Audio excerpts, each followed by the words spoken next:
Selamat datang di channel Ye Chen Ping Mania. Terima kasih pada Tuan Rahim Awang yang kembali gabung dan berlangganan di channel Ye Chen Ping Mania. Semoga dilancarkan rezekinya dan diberikan umur panjang yang penuh keberkahan. Terima kasih kepada semuanya yang sudah like dan subscribe. Semoga selalu diberikan kesehatan dan kesuksesan. Naga tak terkalahkan bab 7209 sampai bab 7211. Nishida Yuhiro tidak menyangka bahwa sebagai bos Yakuza yang terkenal, sebuah eksistensi yang tidak seorang pun di seluruh kepolisian Jepang atau bahkan seluruh Jepang tahu, polisi spesial di depannya ini bahkan berani bersikap kasar padanya. Dia jelas tidak melihat bagaimana Takaoka Zenshi diborgol dalam keadaan berantakan tadi. Jadi dia langsung mengumpat dengan aksen khas teriak, "Bakayalu! Kau tahu siapa aku dan masih berani bicara seperti itu padaku?" Polisi khusus itu mendengus dingin, menatap Nishida Yuhiro, dan berkata dengan nada meremehkan, "Kamu masih berpikir kamu sangat kuat bahkan ketika kamu sudah mati? Tahukah kamu berapa banyak masalah yang telah kamu sebabkan?" Setelah berkata demikian, dia langsung menusuk kening Nishida Yuhiro dengan moncong senjatanya dengan kasar. Nishida Yuhiro mengeluarkan suara aduh, lalu merasakan sakit yang tajam di dahinya. Moncong senjata logam yang dingin telah meninggalkan memar besar di dahinya. Tepat saat dia hendak kehilangan kesabarannya, polisi khusus itu berkata dengan dingin, "Saya beri kamu waktu 3 detik untuk menjulurkan tanganmu keluar jendela, atau jangan salahkan saya karena bersikap kasar kepadamu." Setelah berkata demikian, dia menyapa 2 anak buahnya dan membentak, "Jika orang ini tidak jujur melakukan apa yang diperintahkan dalam waktu 3 detik, gunakan taser untuk memberinya pelajaran." Taser adalah peralatan polisi yang mampu menyebabkan seseorang mengalami kejang atau bahkan syok dalam waktu singkat dengan listrik bertegangan tinggi, yang tidak berakibat fatal tetapi dapat menyebabkan rasa sakit luar biasa pada tubuh seseorang. Ketika Nishida Yuhiro menyadari bahwa petugas SWAT sama sekali tidak memberinya muka, dia tahu bahwa dia takut masalah hari ini tidak dapat ditekan sama sekali dengan mengandalkan statusnya sendiri. Jadi, ketika dia melihat kedua polisi khusus itu mengeluarkan taser, dia langsung berkata, jangan lakukan itu, saya akan turun sekarang." Petugas polisi khusus itu berkata dengan suara dingin, "Sudah kubilang, keluarkan tanganmu dari jendela." Nishida Yuhiro tidak yakin, namun tetap melakukan apa yang diperintahkan, dan sedetik kemudian, apa yang terjadi pada Takaoka Shinji terulang dengan sempurna di tubuhnya. Ketika dia ditarik keras keluar jendela mobil dan dibanting keras ke tanah, pikiran untuk membunuh seseorang di dalam hatinya sudah seperti gunung berapi yang meletus. Akan tetapi, saat seperti ini, belum sempat ia mengalami kejang, petugas polisi khusus itu dengan seenaknya memborgol tangannya ke belakang dan langsung membawanya masuk. Pada saat ini, Inspektur Jenderal Polisi mengawasi pengendalian tim SWAT dengan wajah muram. Agar tidak ada satupun penjahat yang lolos, polisi khusus tersebut telah menggunakan perlengkapan yang paling canggih. Bahkan penembak jitu pun dibekali dengan jumlah lebih dari 10 orang, ditambah dengan bantuan alat pencitraan termal, bahkan seekor tikus pun tidak mungkin lolos dari bawah hidung mereka. Inspektur Jenderal Polisi pun telah memerintahkan para penembak jitu ini bahwa siapapun yang keluar dari pintu keluar ini, asalkan tidak mengangkat tangan dan telapak tangan terbuka, dapat ditembak di tempat. Pada saat itu, 2 petugas SWAT membawa Shinji Takaoka kepadanya dan berkata, "Inspektur, Shinji Takaoka dari masyarakat Inagawa ada di sini." Inspektur polisi menatap Takaoka Zenshi dan bertanya dengan nada dingin, "Takaoka, apakah kamu sudah cukup hidup damai selama bertahun-tahun, atau kamu hanya bosan hidup seperti ini?" Takaoka Zenshi buru-buru tersenyum dan berkata, "Inspektur Watanabe, ini seharusnya salah paham, kan?" "Kesalahpahaman?" Kepala polisi bertanya kepadanya dengan nada membunuh, "Berapa banyak orang yang kau kirim untuk membunuh Tawana Sui?" Terima kasih masih menyimak channel Ye Chen Ping Mania. "Ini," Takaoka Zenshi buru-buru berkata, "aku tidak akan menyembunyikannya darimu, Inspektur Watanabe. Ku dengar Yakuza akan membunuhnya, Itu sebabnya aku bergegas mengirim orang ke sana, dan aku tidak mengirim orang ke sana untuk membunuh tawanan itu. Aku takut Yakuza akan mendapatkan bunga rahasia itu. Kau tahu, aku tidak tahu siapa di antara mereka yang menaruh bunga rahasia seharga $1 miliar untuk membunuh tawanan itu. $1 miliar. Jika uang ini didapatkan oleh Yakuza, masyarakat Inagawa kita pada dasarnya akan tamat. Lepaskan omong kosong ibumu, Takaoka. Tiba-tiba terdengar teriakan marah, dan beberapa orang menoleh ke samping, hanya untuk menyadari bahwa Nishida Yuhiro lah yang terjatuh karena mimisan dan juga ikut dibawa ke sini. Nishida Yuhiro menatap Takaoka Zenchi dan dengan marah mengumpat, "Kalian klub Inagawa yang mengirim orang ke sini, tidakkah kalian juga menginginkan nyawa wanita Amerika itu?" Takaoka Shinji membela diri, "Sama sekali tidak. Aku takut bajingan itu akan membunuh wanita Amerika itu dan merusak reputasi Jepang Raya di mata internasional. Akan kuhajar kau." Nishida Yuhiro tidak menyangka Takaoka Shinji begitu tidak tahu malu, dan langsung memarahi, "Bukankah kalian, kelompok Inagawa, hanya ingin merampas miliaran dolar itu dari kami? Berbicara dengan cara yang begitu muluk, apakah menurutmu Inspektur Watanabe adalah orang bodoh yang akan mempercayai retorika omong kosongmu?" Kepala polisi berteriak, "Diam, kalian semua!" Kedua pria itu melihat bahwa kepala polisi sedang marah, jadi mereka terpaksa diam saja, tetapi cara mereka memandang satu sama lain masih dipenuhi dengan kebencian. Kepala polisi memandang kedua pria itu dan berkata dengan suara dingin, "Sekarang saya akan memberi kalian waktu 10 detik untuk memanggil semua anak buah kalian.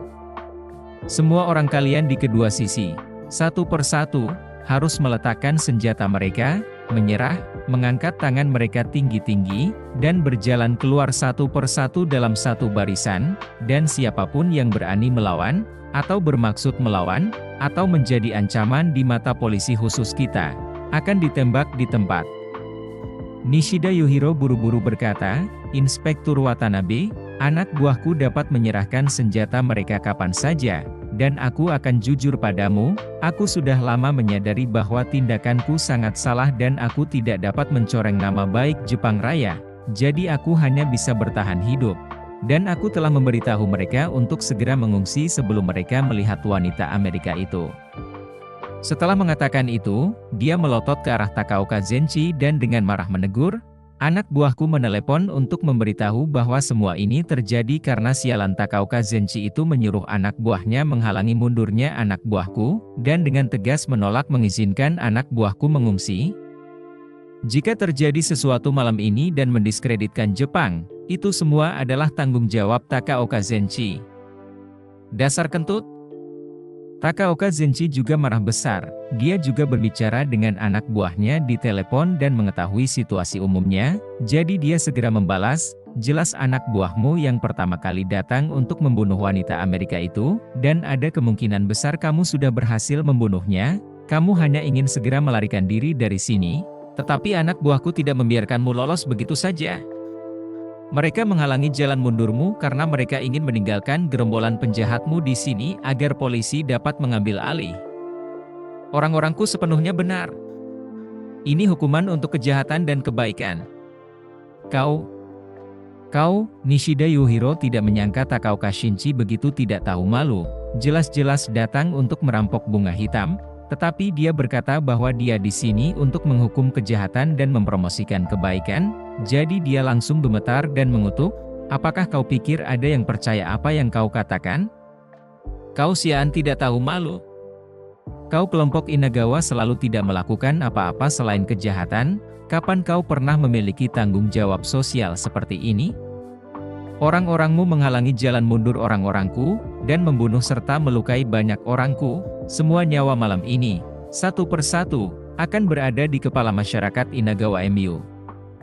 Karena semua pertumpahan darah ini bisa dihindari, tetapi itu kau, bajingan serakah, yang membuat mereka menyerbu orang-orangku sampai mati." Terima kasih masih menyimak channel Yechen Pink Mania. Itulah sebabnya situasi ini tetap menemui jalan buntu. Jika bukan karena Anda, Direktur Watanabe tidak perlu datang ke sini sendiri. Bakayaro. Takaoka Shinji juga menjadi cemas dan berteriak sekeras-kerasnya, mulut berdarah. Kau memuntahkan darah. Keduanya berdebat satu sama lain, membuat Inspektur Jenderal marah, yang mengangkat tangannya dan bergegas maju, menampar Takaoka Zenchi terlebih dahulu, dan kemudian memukul Nishida Yuhiro, sambil berteriak pelan, diam, kalian berdua.